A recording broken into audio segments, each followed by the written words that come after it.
I read the comments, and whenever we go off-road, you guys tell us that we did not do off-roading hardcore enough, but that changes today because we're going places that would terrify a Tacoma, defeat a Jeep, and even be impassable for Suzuki Jimny because we have this thing right here, the Sherp ATV, and also someone that actually knows how to go off-road. Hey, I thought you were bringing an off-road vehicle. What? I did. This thing's awesome. This absolute monster is the Sherp ATV, and it's built in the Ukraine to go literally anywhere, through a bog, over a lake, into the muddiest spot you could imagine. And as you can tell, the tires are something else. The tires themselves are 70 inches, and when you have that kind of girth, you don't have to worry about silly things like lift kits or even having a suspension, because all of that is taken care of right in here. Also, if you want to go super duper far, you can fill up the hubcaps with diesel. Now, sadly, you aren't able to pump the diesel directly from the wheels into the engine because it's not connected to the fuel system, but what is the exhaust. So from the inside, you're able to deflate the tires down to 0 PSI, and then by just revving up the engine, you can inflate them again. That doesn't look right. Well, that was fun, but I guess we need to inflate them now. It's probably fine to drive around at 0 PSI, but we don't want to risk it because these tires are $7,000 each.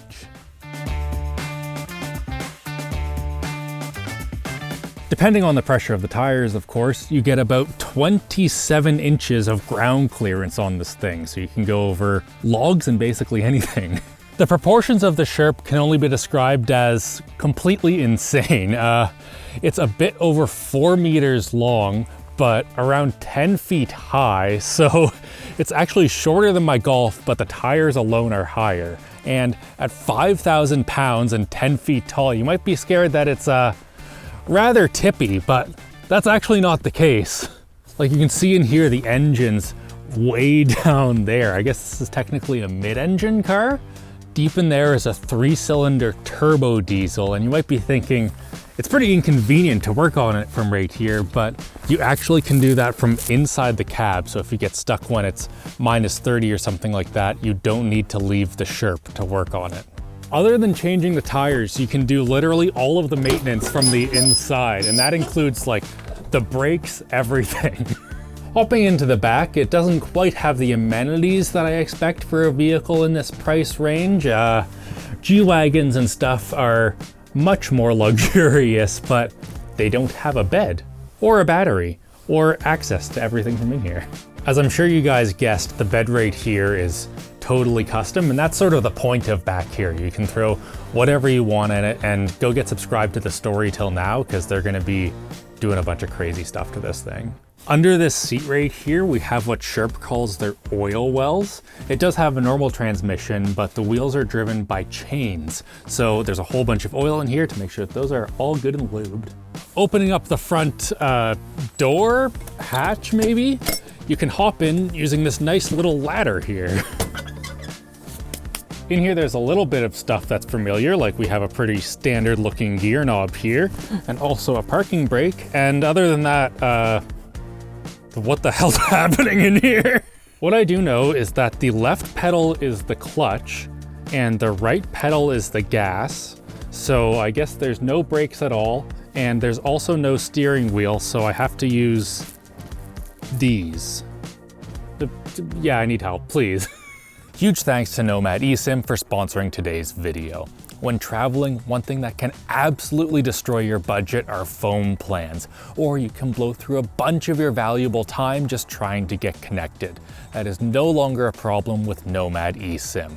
They offer a digital SIM that is built into your phone, so you can add a cellular plan by just scanning a QR code and tapping to install instead of swapping a physical SIM card. This gives you flexibility. You can purchase the plan from Nomad long before your trip. Then you have 90 days to activate once you travel internationally. Like we recently traveled to San Diego and it was incredibly easy to get connected once we landed. I actually wrote this sponsor spot while hotspotting my laptop from my phone without worrying about data fees. So if you're traveling soon, download the Nomad app and use our link below for 20% off your first plan. And thanks again to Nomad for sponsoring today's video. So what the heck do I do here? Okay, so you got these two handles here on the left. Yep. These are your brakes. So it's a skid steer braking system. So if you pull the left handle by itself, you're gonna brake the left side and you're gonna turn to the left. Okay. Same for the right side. If you pull both of them, you'll brake both sides. However, not recommended, as if you're going too fast and you suddenly slam on the brakes, it's probably gonna do an endo. Ah, that would be fun. So if you want to stop, the best way to do it, unless it's an emergency and you absolutely have to brake, is to just hit the clutch. Yeah, I don't know why, but I assume that these were applying throttle, not applying brakes. Yeah, I think there's other vehicles that do work like that, but this one is brakes. So, Okay. How do I turn it on? you hold down the clutch, and first we make sure it's in neutral so that it doesn't, which it is. Okay, hold down the clutch and just turn the key to the right, like it's starting a normal car. And we're going. Easy. I don't know why I thought there'd be a startup procedure. Your mind is gonna be blown at how easy this is to drive. Okay. So, just into first, e-brake off. Yep. And then just slowly release the clutch when you're ready to go. So, clutch out. Oh, don't even need to hit any gas. Yeah. Oh, this is weird. This is interesting. So I want to go faster than that, which means second gear. Yeah, put her in second. So do I brake it, then go to second? You can do that. And then slowly let the clutch out, and here we go. Give her a little gas, and second should be good to kind of cruise around a little bit and get a feel for it. So immediately through some pretty deep mud right there. Yeah. You can drive through anything here. Just be careful about angles to the side. Doesn't like those. So how's the handling? So I want to go right. Yeah, so pull it hard and give it some gas. Okay, there we go. You know, I've been in better handling vehicles before. Yeah. But it's kind of easy to drive, like, once you understand it. Yeah, I don't know why. I thought this would be really difficult, but I've been doing this for like, what, 60 seconds? Yeah. And it's really intuitive. Yeah. I guess also you're going so incredibly slow. Like, how fast are we going right now? I don't know. Not very fast. Oh, so the maximum speed is 40 kilometers an hour, so. No speedometer at all? No speedometer that I'm aware of. Try driving through this mud hole. Sure. I kind of want to go on the right here. It might actually be frozen. You know, it's kind of spooky. It feels a little weird, right? Yeah. It doesn't feel like a vehicle, if that makes sense. Yeah, it doesn't. Yep, turns on a dime. Yep. Okay. Pretty big puddle, nothing too crazy, but it doesn't care. It doesn't care at all. No. There's nothing out here that this thing cares about. What about a tree? Would it just go straight through that? Maybe. It depends on the tree. Depends on the girth of the tree. You want to try third? Why not? So the only thing in third that you're going to want to be careful of is hitting stuff like that is going to be a lot more unpleasant if you're going full speed in third. Oh, you can hear a little turbo there. Some nice induction noise. Yeah. All right, floor it. It's kind of quick. Yeah. It's got 6 speeds. I've never gotten it up to 6. Third is kind of like my comfort speed for on land. I can see why you wouldn't want to go super fast in this. No. You want to be able to have time to adjust. Also, if you're going, even in third, if you're like full throttle and then you do a turn, you're going to almost do a drift. Oh. Which, not that comfortable feeling. You're saying I can do a drift? I'm saying be careful. There, go through that puddle. Here we go. Woo! Oh, she bogged down a bit there. No, it doesn't care.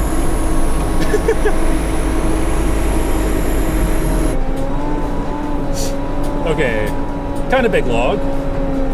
What log? Don't even notice it. I didn't see a log. Did you see a log? Okay, you're right. This is definitely a smile generator. Yeah. Wanna drive across that? Sure. So just kind of aim down this section here and go straight across. And just take your easy going in? Yeah. Full sending it into the water can have consequences. Okay, this is spooky. It feels not right, right? Yeah.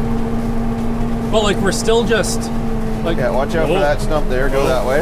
Other way. Yep, other way. Okay. Yep, that's a stump. Yep. That's fun. All good. We're kind of on land, kind of on water. Yeah. I don't know why I was expecting that to be difficult. Right? But this is like the easiest car to drive I've ever been in. Yeah. Because nothing stops it. No, not at all. Show me what this thing can really do. Yeah. I mean, I think you do.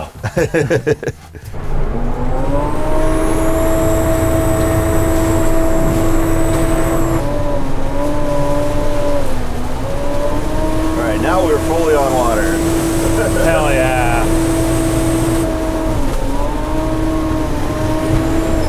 Whoa. Oh. Second gear. That was steep. Oh, yep. That's ice right there.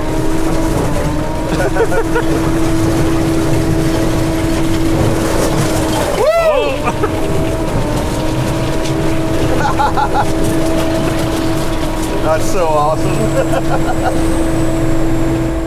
One of the main complaints with modern cars is that way too many things have been moved to the touchscreen instead of having physical controls, and this right here takes physical controls to the absolute limit. So for the HVAC controls, you have that one switch right there. The cabin heater is now on.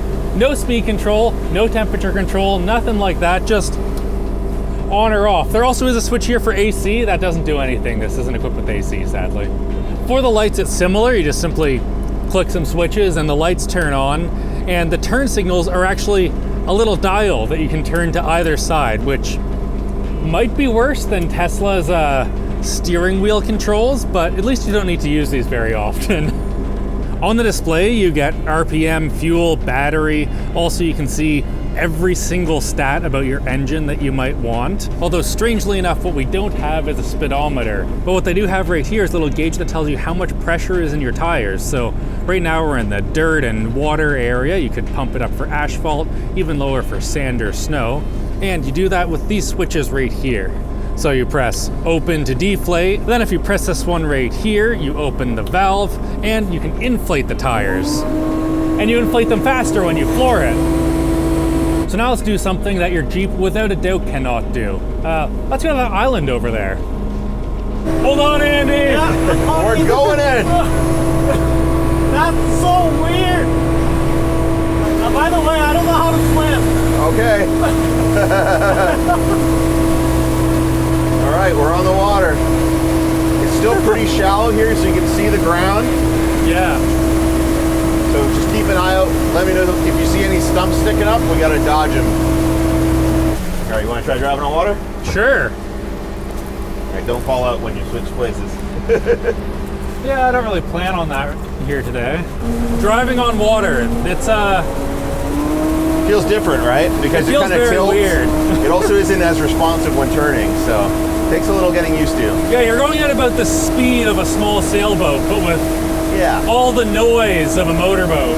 Totally. And as you can see on the GPS, we're in the middle of a lake Yeah. in a car, You know, it's kind of relaxing. right? Yeah. Loud, but relaxing. And like these seats, they're pretty comfy. You can put your feet up. Ah, nice. All right, as we get in closer here, we're going to slow way down Yeah. because there's going to be all sorts of unseeable things. So viewers, the thing we're really scared about right now is hitting a stump. Yeah. It can really upset it and maybe send a bunch of water in here. We could Going that flip way? it. That wouldn't be a great time. We're good to just drive straight up onto the beach. Sad. Very cool. Limitless possibilities. Yeah, the Oh, sorry, I just headbutted your camera.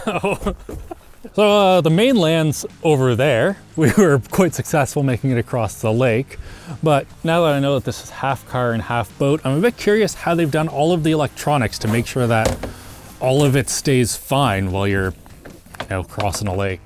Like everything else in this, access is super easy and can be done without leaving the cab. And looking in there, I don't know why, but I was expecting those batteries to be a bit more waterproofed. Looking in here, we've got the 2 batteries. You can switch between the main and the reserve with a switch.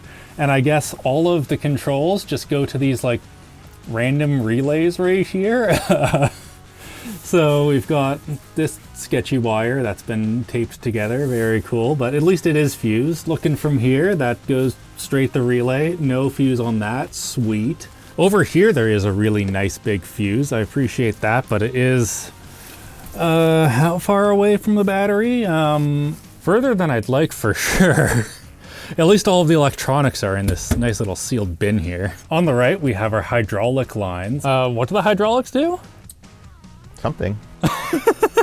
Okay, we figured it out. The hydraulic system down there is for the brakes, so that's what allows these handles to do their thing. I guess you wouldn't want just a little like electric braking pump to deal with these great big tires. Over here, I actually assumed that the clutch cylinder was directly below this because of the way that it goes flat to the floor, but no, it does 90 degree and the cylinder's right there. There also is a tiny bit of water down here, but you don't have to worry about that. There's a bilge pump, so if she takes on water, just pumps it out. It also looks like the shift knob has a 6 mil thread right there, so maybe we can get them a fancier aftermarket shift knob in the future. So I think we've determined that the Sherp is incredibly capable, but is it fast? Well, I think there's only one way to find out, with a race.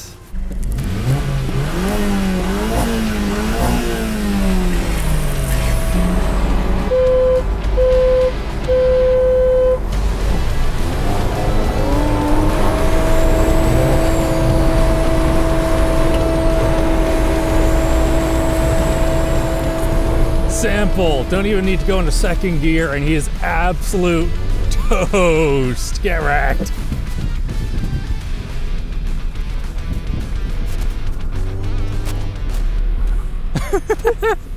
Absolutely massive win there, not just for the GTI, but for front wheel drive in general. And that's not a surprise at all, given this thing has 55 horsepower.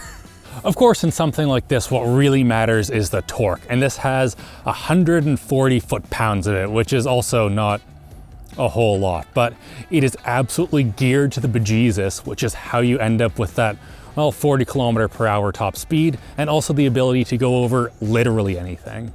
So if you want your own absolute unit 9000, how much is it going to cost? Well, the MSRP is $200,000. And this one right here is from my favorite spot, Facebook Marketplace, where it was only $100,000. Oh my God. Now, with many vehicles being excellent off-road comes with the compromises of not being very comfortable or enjoyable on-road. How is the Sherp in that regard? Wow, this is comfy on the road. This is like proper nice. Got heated seats now, it's all leather. This is great. This is the Ram, the tow rig? Yeah, obviously the Sherp is not street legal in the slightest. If you have skid steering, not allowed on the road at all. So yeah, great big tow rig, sick. Yeah. So huge thanks to the Story Till Now. I absolutely love their channel, so make sure that you get subscribed. What are you doing with this? Taking out on adventures, camperizing the back, going places that are hard to get to. So if you want to see that, check out my channel, The Story Till Now.